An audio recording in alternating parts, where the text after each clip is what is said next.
Afternoon, Ange. Just start with team news. Is there any issues going into this one? Nothing, no change from the last game. So everyone got through it okay, and the guys who are out still, not available. How did James Maddison come through his 20 minutes? Yeah, he was okay. He was fine. Yeah, I mean, probably could have, got him a little bit more game time, but the way the game was going, I kind of put him on probably a little bit later than he probably would have wanted me to. But he got through it okay. He's trained well, so he's ready to go. Is he pushing for a start tomorrow? Well, we'll see. I mean, look, we've obviously got 3 games this week after Friday and tonight and Saturday, so there'll definitely be some changes. It's just about sort of balancing up, who starts and who's going to be best equipped for tomorrow night. And just on the team news front, with Pape Sarr now out of the Africa Cup of Nations, do you know when he could be returning? The latest I heard is that he should be back tomorrow at some stage. So, disappointed for him because obviously Senegal were kind of had a real ambition to win the competition, but he did well for him again. He's a key member, and from our side, it'd be good to get him back, and should be fine for Saturday after arrival. And 2 days left of the transfer window. I've got to ask you: do you think there'll be any more incomings? Any players going out at all? We've seen a few links from younger players last couple of days as well. Look, unlikely, I'd say. I don't see any incomings. Outgoings a little bit different because I'm not totally engaged with that. Other people are doing the work around that. I'd say unlikely on both fronts without ruling anything out. And finally, for me, I know we haven't really had a chance to hear from you about Jurgen Klopp leaving Liverpool. I just wanted to get your thoughts on that, and to follow up on that, for yourself, someone who's been managing since, was it 96, I think you started. What's been the key to your longevity, and what do you do to protect your mental well-being in such a high-pressure job? People question my mental well-being, that's why I chuckle. Look, in terms of Jurgen, I didn't answer it the other night, which was, probably the kind of mental state I was in after the game, which, to be fair, is probably a bit poor on me. I should be able to look past that. But anyway, obviously a shock to everyone in terms of, you see what he's building again. He's rebuilt this side again, and they look like they're going to be a force. And he's just been such an integral part of, rebuilding that football club, back to the heights it was before. And it's a credit to him and I guess all his staff, but especially to him because to go into a big football club and rebuild it to the stature it used to be is not an easy task, and he's done that. It is hard these days to stay at one club for a long time. I think that's a tough one. When you ask me about my longevity, I think part of that process for me has been moving on after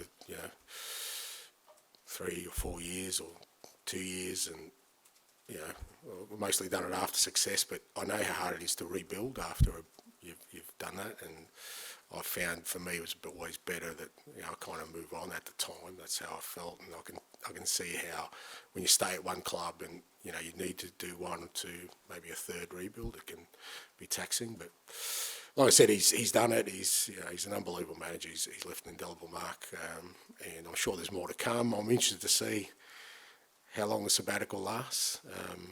I'm kind of hoping it lasts for a while because it gives me hope that when I do, because I have those thoughts in my mind often, I've got a sense it just drags us back in. But I hope he does have the break that I think he deserves. Hi, Ange. Good afternoon. Hey, g'day, mate. Sorry. Hiya. Brentford away back in August was your first time managing Spurs in the Premier League. Nearly 6 months gone. Is it fair to say that the team is reaching what you expected them at this stage, or probably even more based on the changes in the summer? Look, I think the other night kind of gives us a sense of where we're at a little bit in terms of our destination. But in terms of our starting point, I think it's fair to say I really believe we have made progress. both, with the squad and with our football. The results, sort of slowly inching that way as well. So, I think that's the key thing for me is that, if we continue to make progress and continue to develop as a team, keep developing our players, and, for us, then that destination point, which, like I said the other night, showed that, we're a fair way off that. At least there's belief in us that we can bridge that gap at some point. So I definitely think there's been progress, but I also know there's a long way to go. Brentford tomorrow at home. We saw Ivan Toney's performance against Forest recently. How impressed have you been with his performance, especially after the fact he hasn't played a competitive game for so long? Yeah, look, I think he's a fantastic player. But you can see just how important he is to Brentford. He changes that team almost overnight.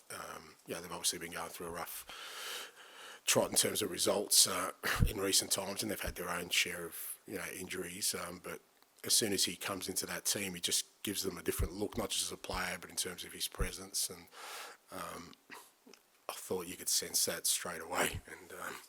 And as you said, credit to him after being out a long time. Obviously, he's not coming back from injury, so it's a little bit different. I assume that he was working pretty hard at training, and I think that shows. But he definitely makes a difference to Brentford, as he would, I think, with most sides, but particularly to them because so much of their sort of attacking threat revolves around him. Even if there won't be any further new additions in this transfer window, what is it that encourages the most when it comes to your current team, your current squad, Spurs? Just like I said, just the progress the players are making.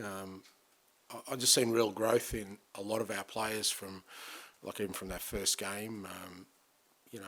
They're really developing. They're getting challenged every week, and I look at them and I just see so much more growth in them. When I talk about, obviously Friday night was a reminder of the gap between us and the very best. I think we can bridge some of that gap with the players we have here if they continue to develop. I can see them, in the next couple of years really, developing into really top footballers. And I think that's the most encouraging thing for me is that, I've seen growth, but I see so much more growth in the bulk of our squad. Hi, Ange, how are you? Good, mate. You mentioned that gap, and you mentioned earlier you're some way off the destination at the end of the journey. How encouraged are you? You're actually on track for that. I mean, beginning of the season, would you have said after 6 months, obviously you'd still rather be in both cups, but the position you're in now is where you expected to be? Well, I think I've said a few times. I didn't have expectations. I certainly don't have a sort of timeline for these things. It's more just, am I seeing progress? Am I seeing growth? And I believe that we have both as, like I said, the playing group, but also our football. It's constantly developing, and that doesn't change. After Friday night, but at the same time, we need to understand that nothing stands still. So it's not about trying to catch a sort of stationary target. Other teams improve. Man City will improve. So it's not just about trying to sort of hit a certain point. It's constant improvement, and if you don't accelerate that growth, it can always be too far away from you, out of reach. So we've got to make sure that we stay really disciplined in continuing to push our players and push ourselves to try and bridge that gap as quickly as possible. I know in your career it's rare you go a season without winning a trophy, which will probably happen this year. But is top four now for you success? So we can't win the league? No, I didn't say that. Well, you did. Well, I said it possibly. Probably, yeah. That's fine. That's okay. You're allowed to say that. That's all right. Don't worry about it. It's fine. That's all right. No, you're allowed to say it. Don't worry. You don't think we're going to win the league? That's fine. You just be strong on that. That's all right. No, look, I get you. Look, I understand that, and I get the question. And look, it's disappointing. It's disappointing that we're out of both cup competitions, particularly with not being in Europe, because obviously I kind of addressed it before the game that supporters really kind of crying out for some sort of success for them to experience at this football club. But as I said, I can't let that guide my course. And this year's still about us, like I said, growing as a team.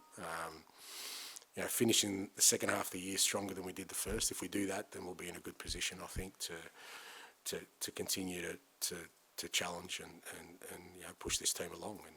And that's our focus. As much as obviously there's disappointment there that, like I said, we're out of another cup, but there's also a real sort of reminder to us that if we want to, as I said before the game, it's not just about winning one trophy. If we're going to compete at that level, the level we want to, then we've still got a lot of work to do. And finally, just going back to Jurgen Klopp, and football managers always say that it's a drug, and they can never walk away, they can never leave it, and that's why we see people like David Moyes at 60, Roy Hodgson in his mid-70s still managing in the Premier League because they can't ever stop. Do you, in a way, admire Jurgen for thinking, right, my energy levels are low, what have you, and therefore I want to take a break, I want to walk away? And I'll admire him if he sticks to it. If I see him pop up in 6 months' time somewhere else. No, look, I understand it, and I do, and to be honest, I know people kind of look for reasons. I don't need another reason apart from what he said, that he feels like he's running out. I totally understand that. Like I said, I know how hard it would be, and people underestimate it. Obviously, I love the role of rebuilding sides, going in and sort of building your team. But rebuilds within an actual football club are really, really challenging because, you invariably get the same questions you got the first time, and you think, well, I've already done it. Why do I have to explain myself again? But you have to explain yourself again, and it's why I don't think managers stay too long at one club these days. It's kind of rare that they will, and I can totally understand it. And it credit to him that he recognised that, because I don't think anyone would have questioned if he stayed on, for as long as he wanted to. But I think he's got standards he's set, and he certainly he certainly set the highest possible standard. If he feels like, and I think he knows that we all know that unless you're all in, you can't maintain that. So it's a credit to him he's made that decision. On the personal front, you always mentioned about moving your family around, not having one particular house. You're always moving, having things in boxes. That must be the most difficult bit, I'd have thought. Oh, it's just a different challenge. And look, that isn't always by choice. It's just that if I'd have moved 4 different clubs in the UK, we might have had a house. We mightn't be living out of boxes, but we've moved around the world, so it's a bit different. But look, I think it's just different for every manager, the way they deal with these things. Ali. So kind of along those same lines then, obviously this 3-4 year kind of pattern almost that you've had in your career that you said earlier, is that something that would put you off changing that pattern because of the constant need to rebuild within a club constantly? I don't know. I think, again, you just address those things. Like, ultimately, it just goes with how you feel, at the time, and that's what I've always done. I've just, if I felt that, it was time for me to move because there was another challenge that I'd really like and enjoy, I've made that decision. I haven't based any decision I've made in my career around sort of security or contracts, because I've probably left secure positions for unsecure positions, because that's kind of how I am as a person, and I know that's when I kind of work my best. But whether that changes over time, I don't know. But I've never sort of preempted that stuff or put any timelines to it. It could be 2 years, could be 3 years, could be 4 years, could be longer than that, I don't know. But I've always moved when I felt that there was another challenge there that kind of I thought would be a best fit for me. Back on your squad, obviously 3 games in 8 days. Romero and Van der Ven haven't played a lot of football in the last few weeks. Could we see Radu Dragic maybe make his full debut across this week at some point? I don't know. I mean, it's, what we're going to try and do is win these 2 games, and I'm going to put teams out there that I think will win the games. That's always my focus. It's not about sort of, trying to preempt things about, whether one plays or doesn't play. We'll put out a team tomorrow night we believe can win us a game of football, and then I'll address that after that and see what we need to do for Saturday. And Manus Solomon, where's he at in his kind of stage of coming back? Has he done any kind of training? Or?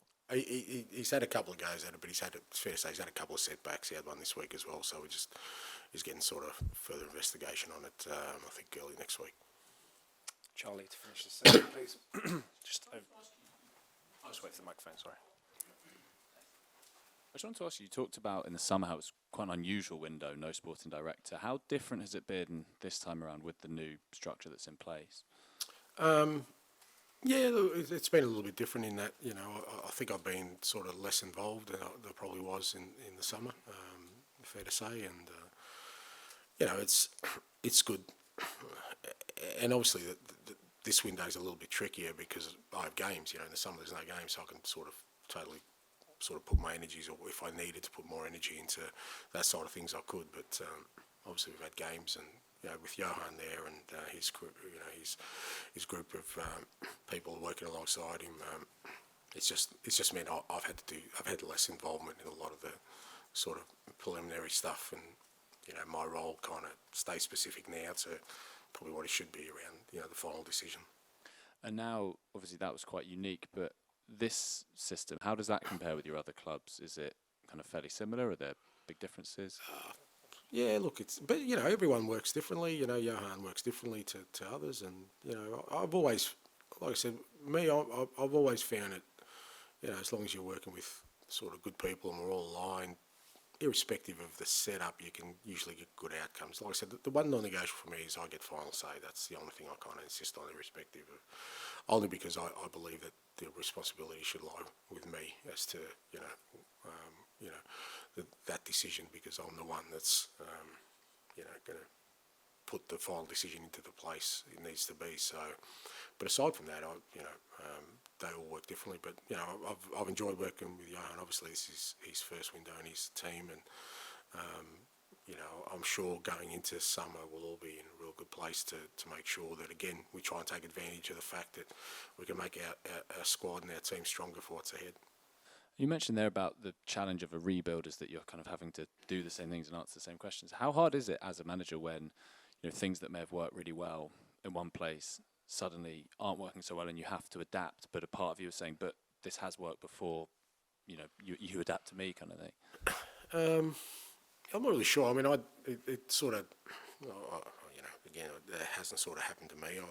The constants I've taken with me in terms of rebuilds are still there. I still think there are certain fundamentals that do work, and it's more about, trying to convince people within the organisation that this is the way to go.